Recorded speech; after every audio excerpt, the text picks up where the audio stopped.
Clock. Can everybody hear me? No. No? Then I'll speak louder. You got the mic on? It's Joe. He's starting already. Anyway, my name is Donald Can. I'm from the Open Space Committee, and you can see the members of the Open Space Committee and the Conservation Committee. This has been an effort of the both committees, first of all, I'd like to thank David Cable Murthy and Chris Bernica, thank you. They're the fellows that are putting this on television. This will be on the YouTube channel for the town of Rockland. And we'll take all the comments and questions after we go through the slideshow, and I'm going to start. So what do we do? I had just one question to Dave. He's not. It's not coming up on the screen. Oh, we'll wake it back up for you. Sometimes it just falls asleep.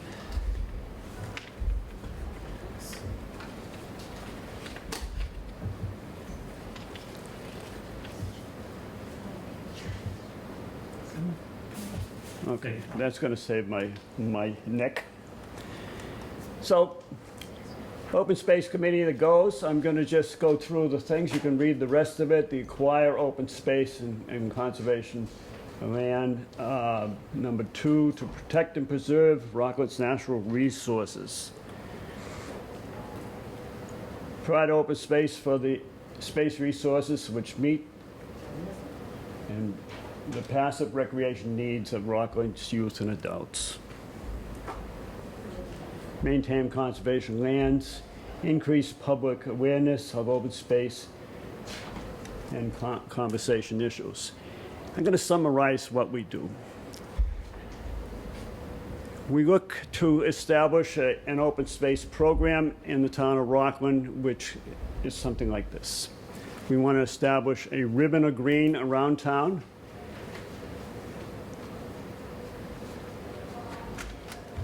And we want to connect to our neighboring towns. And this project, you'll see, does both of that.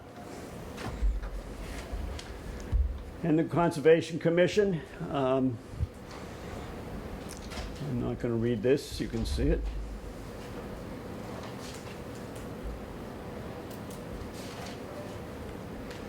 So what we have done, or what has been done in the past, and this is the town forest, and that's the oldest piece of organized conservation land we have.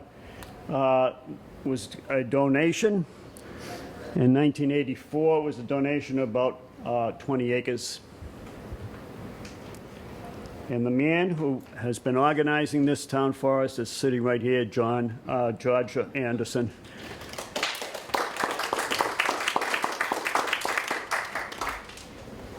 I think you can get a copy of this. This is a bit on the town forest, a little map, a little information.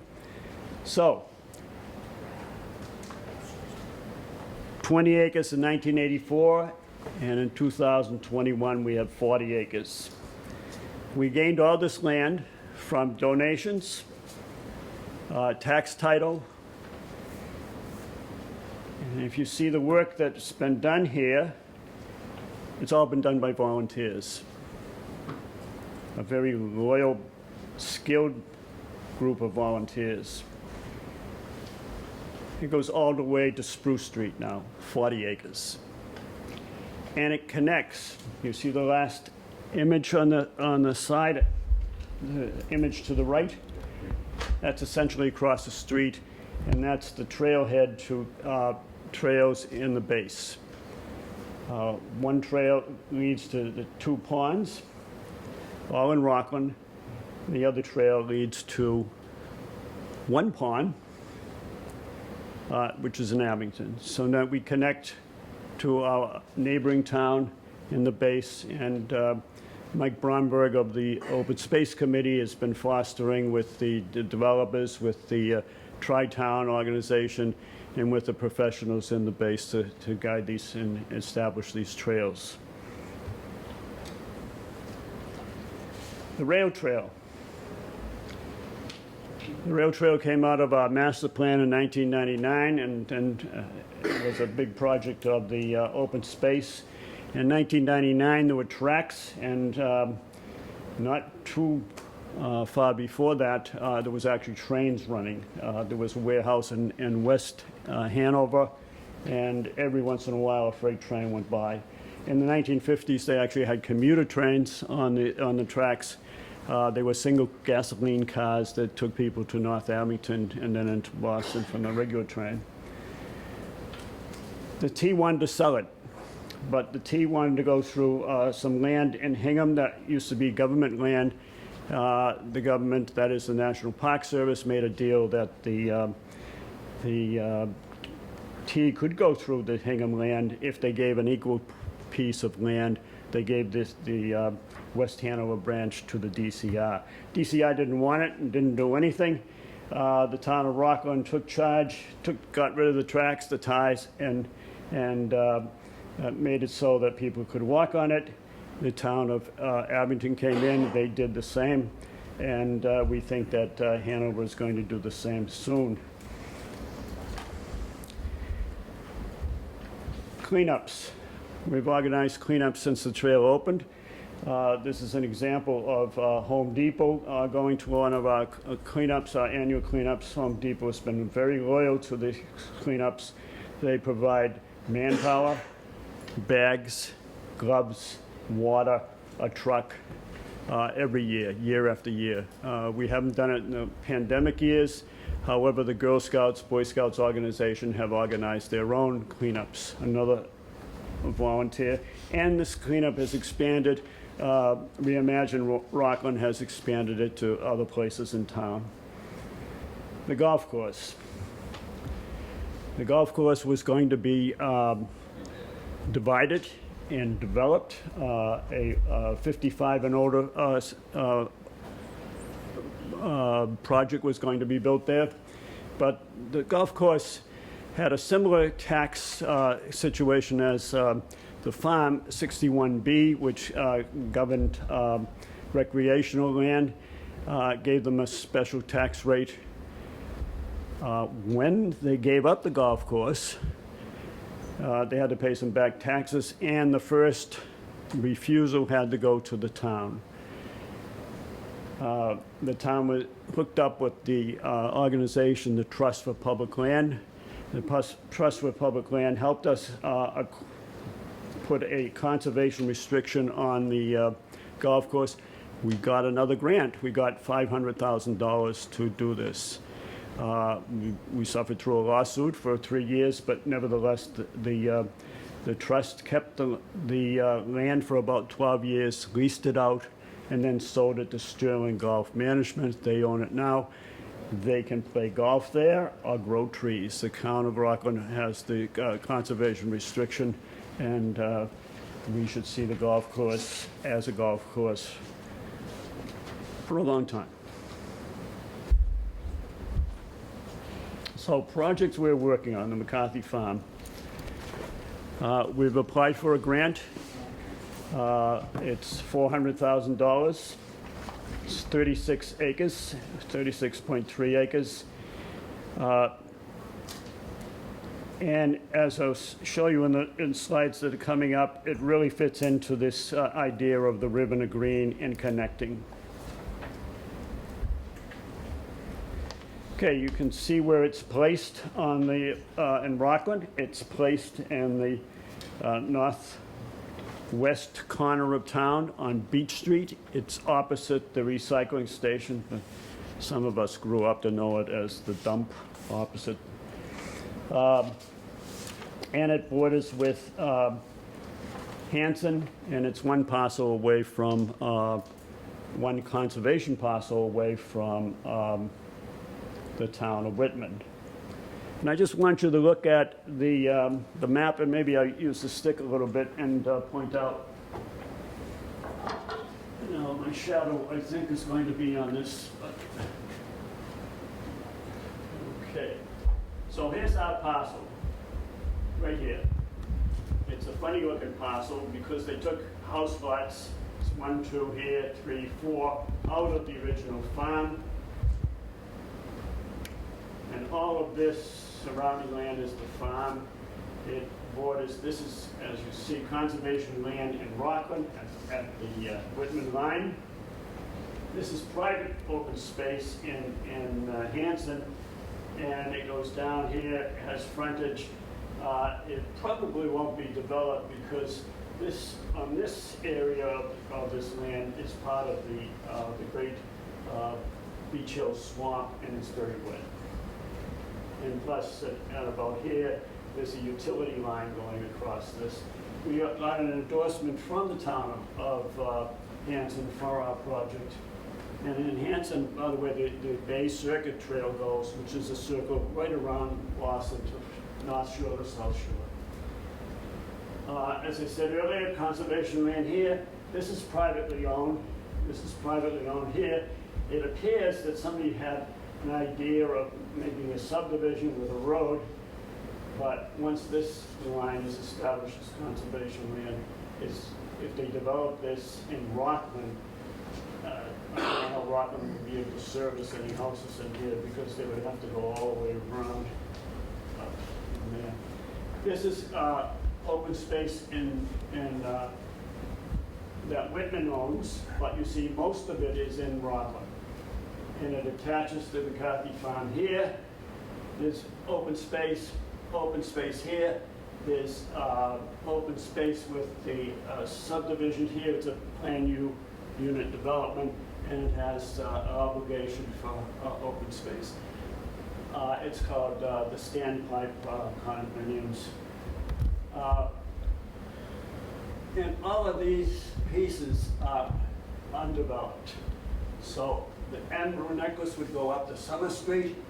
On the other side of Summer Street, you would come into Holy Family Cemetery, and across the street from that is Reed's Pond.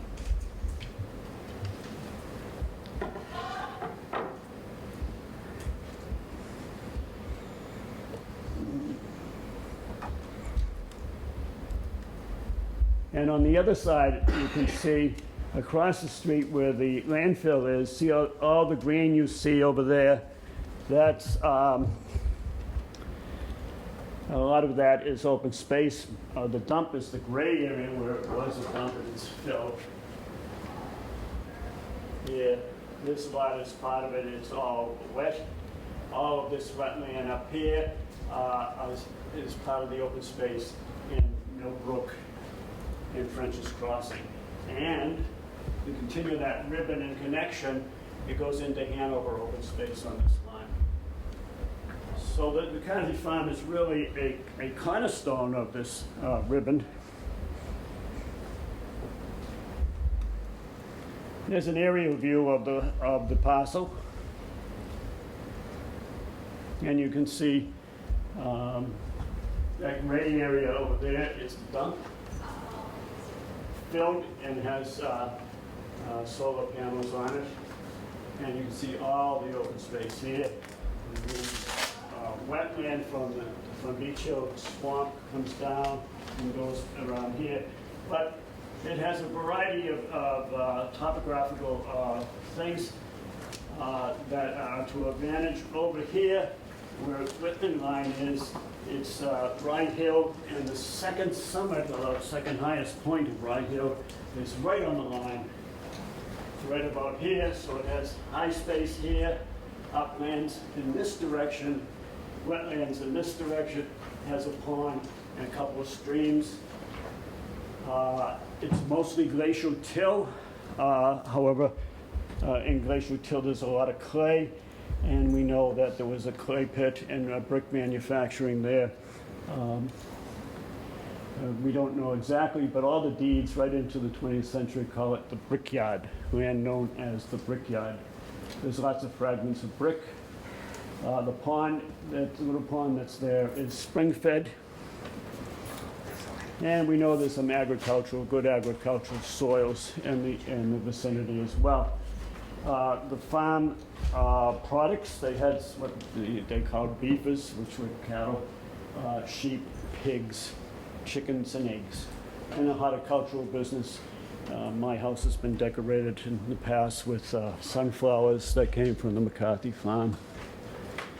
The photograph at the bottom is the best of the buildings there. That's the barn. There's several other buildings. They're all smaller, quite small, and they're all in poor condition, and they would be taken down.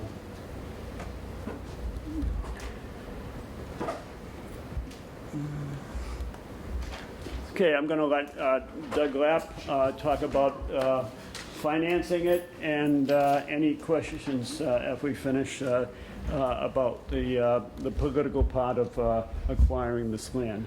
Doug.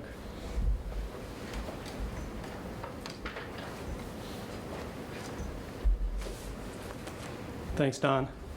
Everybody hear me okay? Yeah. Great. So I'll keep my comments brief. You can see the financing plan on the screen. I think the two introductory comments I'd make before I get into the numbers are, number one, the approach we're taking is that the town meeting vote to acquire this land and to appropriate funds to pay for it will be contingent on receipt of the state grant. So if we don't get the grant, then this article will be null and void and we won't pursue the acquisition. As Don stated, we're pursuing the maximum amount, which is $400,000. Point number one is that the vote at town meeting will be contingent on successful receipt of the grant. The next point I want to make is that while we are making the vote contingent on the grant, and we obviously hope we get it, we still have to appropriate at town meeting the total cost of the project, not the net amount less the grant, but the total amount. And that's just a rule that the state has for these types of grants. So you can see on the, maybe one other point I'll make. The purchase price of the property in and of itself is $900,000. And it's not something that right now that we're able to negotiate with the landowners, and that's because this particular acquisition, as Don stated, is pursuant to a unique state law that gives the town the right of first refusal for properties that took advantage, that were agricultural properties, and took advantage of certain tax benefits. And when they look to change the use, which the landowner is trying to do now, they have a signed purchase and sale agreement with a developer to put in a large housing development. So when that happens, the town gets the right of first refusal. But as part of that, we're not able to negotiate the price. We're stuck with that price per the purchase and sales agreement. So that price is $900,000, and you'll see that listed as the subtotal in the chart on the screen. So the financing plan that we're recommending for town meeting kind of is in three parts. The first part is the state grant, as Don mentioned, and I should have started by saying I want to thank the Open Space Committee and the Conservation Commission for all their help with it. It was a lot of work. It was not a simple grant. It was probably about this thick, and I appreciate all their help with that. So the first part of our financing is a state grant. The next part would be funded from the Community Preservation Act, which, as you all know, it's something the town voted several years ago. It's a surcharge that's put on everyone's tax bills. That money's already collected, so that's not a tax increase. That money is already being collected. There's certain allowable uses for Community Preservation Act funding, and open space acquisition is one of them. Now, you'll notice I have two lines in there for CPA funding. There's under the state law, when the town receives CPA funding, we have to set aside 10% in each of the three allowable categories, and then the remaining 70% is just in an undesignated bucket. So in the open space category, which is what we're looking for here, you'll see there's only $45,000 available. So that's what we're recommending here. And then an additional $205,000 from that undesignated bucket, that remaining 70% of CPA funds, which can be used for any allowable CPA purchase. That totals $250,000 from the Community Preservation Act. Then the remainder, $250,000, initially we're recommending town meeting vote that from the stabilization fund. Now, you'll see there's a little double asterisk there, footnote, and what I have at the bottom is my recommendation to the town meeting at the next annual town meeting in May is that we look to quote unquote repay that from free cash. once free cash is certified in time for the next annual town meeting. We can't use free cash now because it's not certified by the state yet. And for those of you that aren't really into the weeds of municipal finance, stabilization fund is, consider it like a rainy day fund. It's really only supposed to be used, for real emergencies. And so that's why ultimately free cash, which is sort of our surplus revenue at the end of each budget year, I think ultimately that's the best place to take it from. It's not certified by the Department of Revenue yet, so we can't take it from there yet. So that totals the 900,000.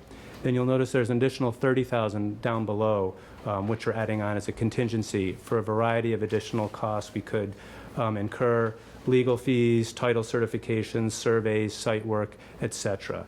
We're recommending that 30,000 also come from stabilization and then ultimately get repaid again from free cash next May. Regarding that last piece of funding, that $30,000, there are some additional grants from the state that we can apply for, which will certainly be our first option. So this authorization is just in case we need it. So again, it's what town meeting will be voting is the grand total $930,000, even though we'll never actually spend $930,000 from the town. We'll only spend the difference. 930 less 400 will be 530. But the state requires that we appropriate the total amount. And with that, I'll turn it back to Don, and I'm sure you may have more questions about the financing or other things later. Thank you.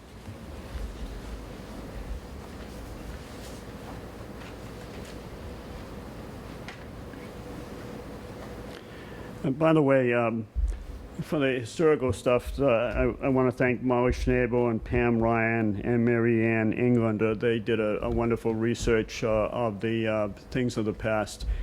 I only touched on it. This will be especially used when we get it for, I suspect, information, trailside information. We're planning for this land passive recreation, hiking, fishing, cross-country skiing, all of that. And now I think let's see if I have any other additional information. Okay.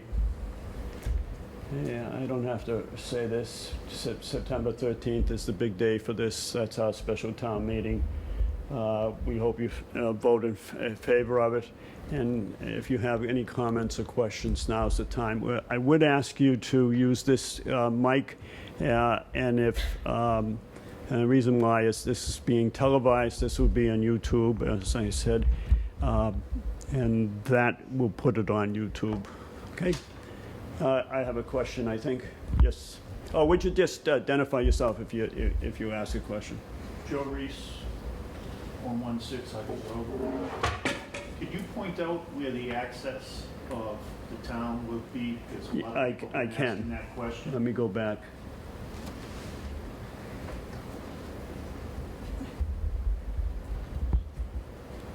So I'm going to tell you existing conditions and where we will be able, this parcel is for sale also, but it's not in the farm, it's not under the 61A. There's a driveway that goes up here, services both this house and this house here. We're not buying that, so that will be our range. In this area, there's a path, a flat path that you can park cars on. I think some of the town departments have in the past, and we expect to have a trailhead going up into here from there. Thank you. Somebody else? Yes. Mary Parsons, Union Street. Does anyone know what's in the undesignated fund for the CPA, the 70%?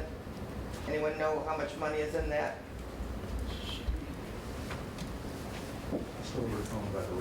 That's right.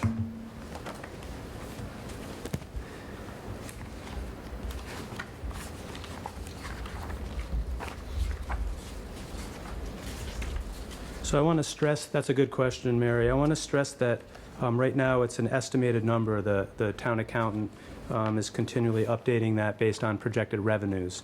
But right now it's estimated at a little under $500,000. And that's before we recommend taking out $250,000. Hey, can I make one other point, Don? Yes, sir. One other thing I should mention, for those of you that, hopefully everybody goes to town meeting.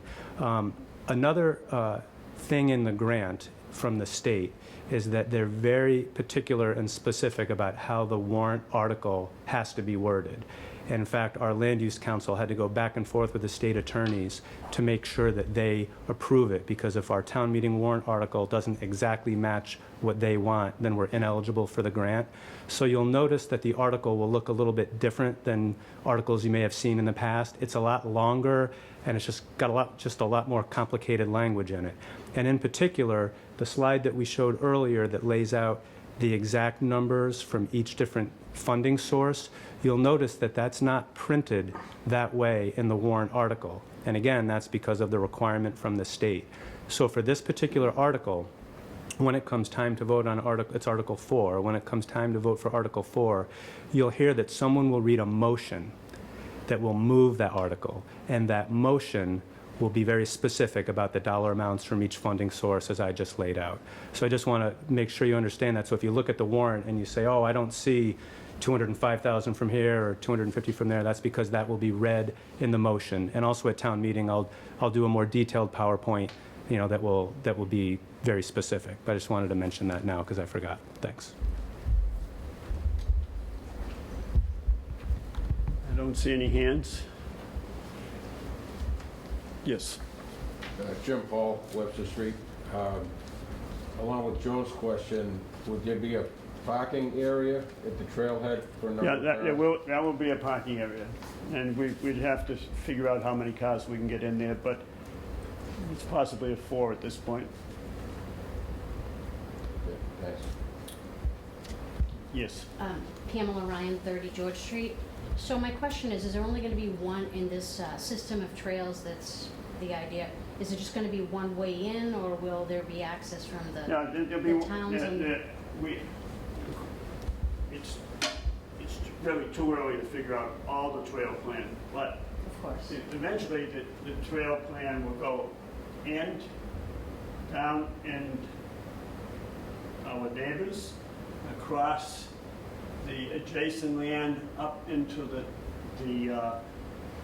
land above us, and we hope we can gather all that land, enough trails to go right up to Summer Street, and then figure out how we cross Summer Street to get into what's on the other side. Nice. That's the future concept, but we have to start small. And I will say that we can't just do that all at once. I mentioned that there are smaller buildings, dilapidated condition. There's some fences on the ground. We have to clean the place up a bit.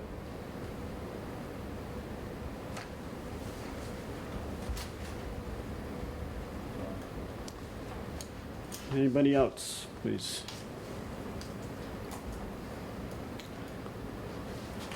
Michael? Yeah, I just want to mention that the Ural Trail is up at the top of Beach Hill that we hope to connect to as well, I think. Yep. There are trails from, if you go where the old standpipe was, you can park there and you'll see a sign commemorating some trails to the member of the Ewell family. The Ewells made some trails up in there already. They go into this. Let me get to that particular side.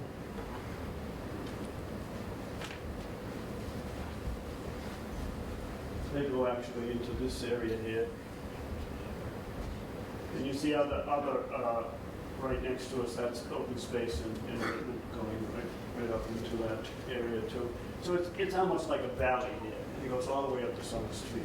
And there's nothing but open space there. It's not all ours, it's lots of private, but there is some public open space, conservation land.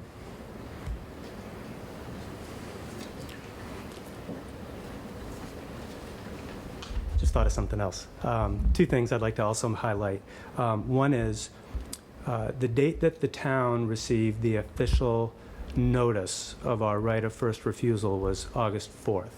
And under the law, we have 120 days to act on that. So that's why we're presenting this at a special town meeting, because as you know, special town meeting articles need to be for urgent articles, so that the opportunity would expire before our next annual town meeting. So that's why we're doing that at a special town meeting.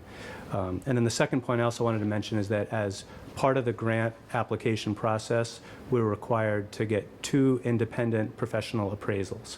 And both of the average of those 2 appraisals came out higher than the $900,000. That's the purchase price. So I just wanted to mention those 2 things as well. And everything I'm saying tonight will be in my presentation at town meeting. I just didn't want to give you the whole thing tonight. Yes, ma'am. So if, Molly Schnabel, 99 Priscilla Road in Whitman, if you get through the special town meeting and the town accepts it, what are the next steps that happen? Sure. Because you mentioned that you had to go on to town meeting, so how does that all connect? Sure, good question. So, assuming town meeting supports this, then the next step will be for the town to wait and see if we get the grant from the state. And that will hopefully be within the next couple of months. Then, somewhere also around this time frame, the Board of Selectmen will need to have a public hearing. And that's where they'll make a formal decision about whether they want to exercise the right and accept the property. And assuming we do that, then drop the purchase and sale agreement and then all those legal steps. The funding mechanism that I described does not require a ballot vote. I know that was a question that some folks had. A ballot vote's required when you're looking to raise taxes, and we're not looking to raise taxes to fund this. This is just a town meeting vote required. So it's town meeting. The state needs to hopefully award us the grant, and then the selectmen will have a public hearing. So then, if I understand you correctly, does it then, you then have to move on though to your regular town meeting for a final vote? No, nope. This will be fine? This is the only vote Okay. required from town meeting. Okay, That's right. thank you. Jim Hanson, Pond Street. I was just wondering, you said that in order for that to be on the article, the state had to approve the law. And you just said that you're hoping to have the approval after the meeting. I was kind of Yeah, confused. I know, it's confusing, so I'll explain it to you. That's a good question. In order to apply for the grant and to be considered eligible to potentially get approved for the grant, you have to do all these things the way the state wants it. And one of those things you have to do is have a town meeting article that passes, and the article is written exactly the way they want it in order to be eligible to potentially get the grant. So if we don't get town meeting approval, we're ineligible for the grant.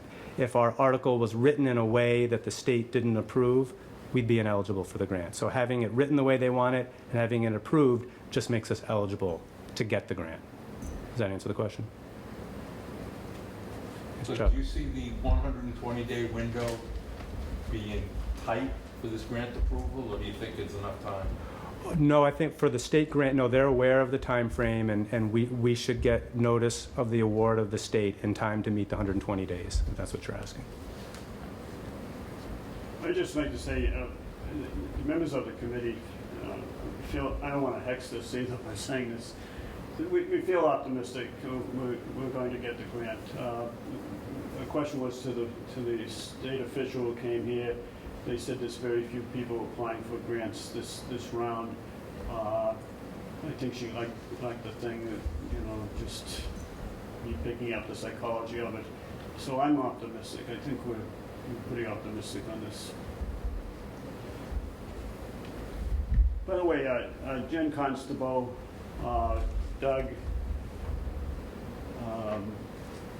Susan Eyes, really helped us. We really, we did a lot of work. This was not an easy task, and it was especially not an easy task for people who haven't done this before, but we feel confident we gave the state all that they wanted. We have a good grant in there, and yeah, I would, if we don't get this grant out, just shut the windows, put down the shades, close the door, and not come out. Easy, Darren.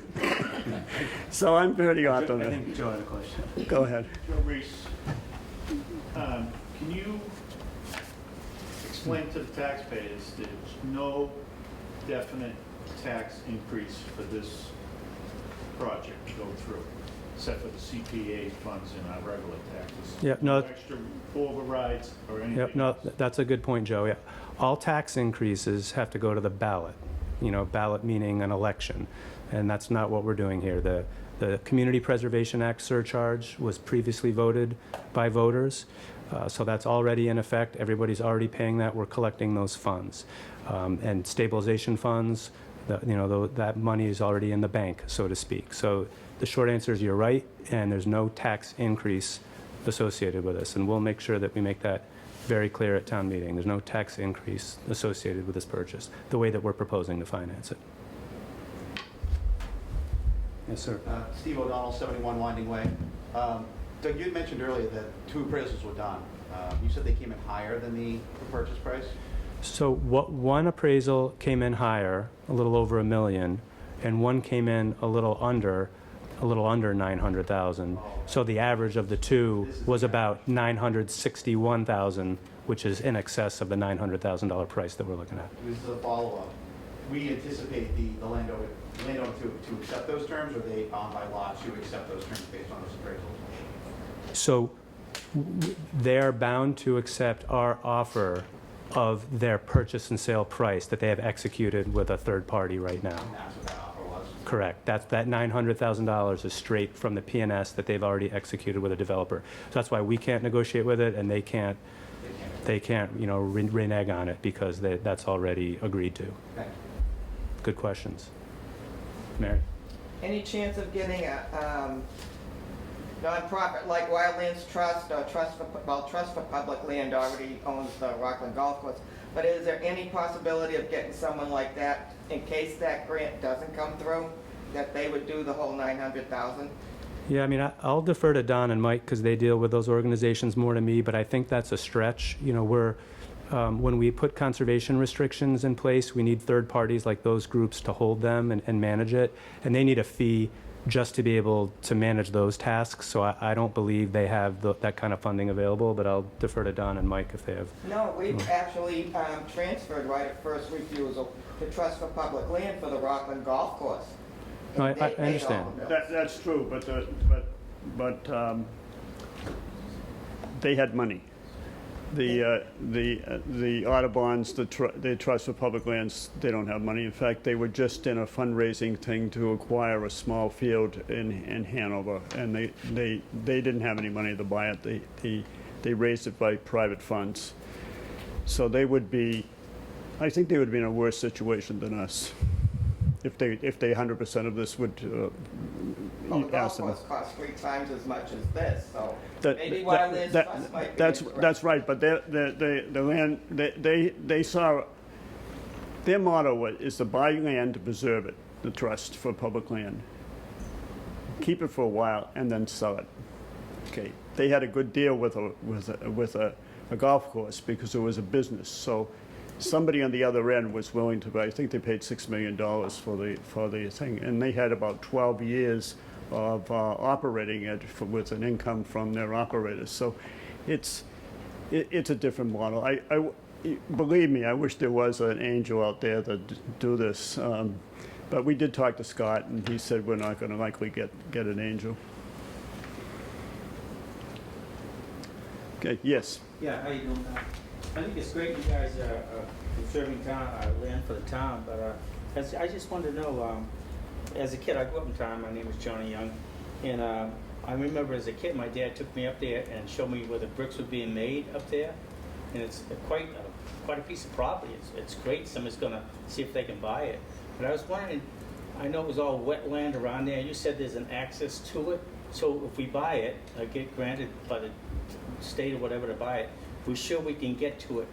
Yeah, we can get to it, and there's uplands and wetlands. So it's a mixture, and we would have our trails, of course, on the uplands. And some of it, I can say that if we were going to make a trail into Hanson, there's a lot of wetlands in here, and I don't know, we may have to go into this lot to get to this lot, because this is uplands. And so, we have to do some exploring, but I'm sure we'll be able to get some trails in. So the access will be on each hill road, right? Well, the initial access to the property, yes. Thank you. Yes. Donald, Dave Taylor, 329 Summer Street. So do you see like future use on something equivalent to what Hanover has off of Whiting Street? Maybe in the future where they Dave, I did- can't hear you very well. Do you see something like in future use, something equivalent to the trail that they did off of Whiting Street in Hanover where it was like bridged going through some of the wetlands? Well, is that a possibility to do That something like is a possibility, and let me just go back to, those are bridges over wetlands. Right. And this, and I didn't take pictures, well, I took pictures of all of them, but this is the last one built here, all of stone, all by volunteers. And there's a stream that goes through here. It depends on the energy and the skill of the volunteers and some of this stuff. But we've been blessed in the town forest to have people that really love moving rocks around. Yes. Jim Paul, if we're successful in acquiring this land, will we be able to use CPA funds for trail building and associated work like that, parking areas? I think we trails? can make a request for any of that stuff. Anything that falls in with open space enhancing, I think that's all game for the funds. Do you want me to speak to that a little bit? Yes. So, Steve, I'm on the CPA, along with Joe Reese. So, it actually, when you purchase land with CPA funds, it opens up other opportunities for funding projects that you otherwise wouldn't be able to fund if a land wasn't purchased with CPA funds. So I do think there's a much better opportunity for something like this than, say, building trails on the old Hearts of Park before we bought the Robbins land. Because it wasn't purchased. Now, the Robbins land, you can. And that's part of the rules. If you acquire space with CPA funds, it really does open up the opportunity for more projects with those funds. Thanks. You're welcome. Thank you. Yes. John, one more question. That's actually over to the CPA funds. So we're allowed to go back to the CPA funds after this project, go back to open space CPA. Are we allowed to use the CPA funds like if we had to do bridge work like that as far as like engineering of the bridges? Or how do we coordinate that with the Concom? So yeah, it would have to be submitted as a request. Right. And then it would be evaluated by the CPA committee. We bounce it up against the rules. I don't want to come in here and say, yes, that would be approved, because it needs to go through the committee. I think I'll just go back to say, there's a lot of opportunity after we purchase this land to go back to the CPA well to continue to improve this land.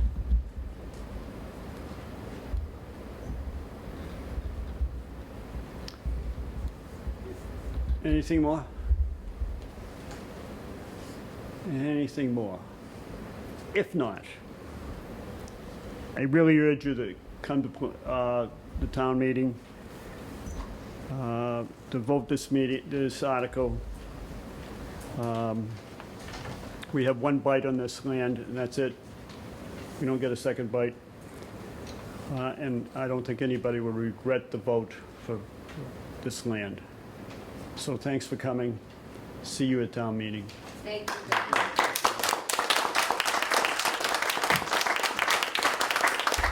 Thank you.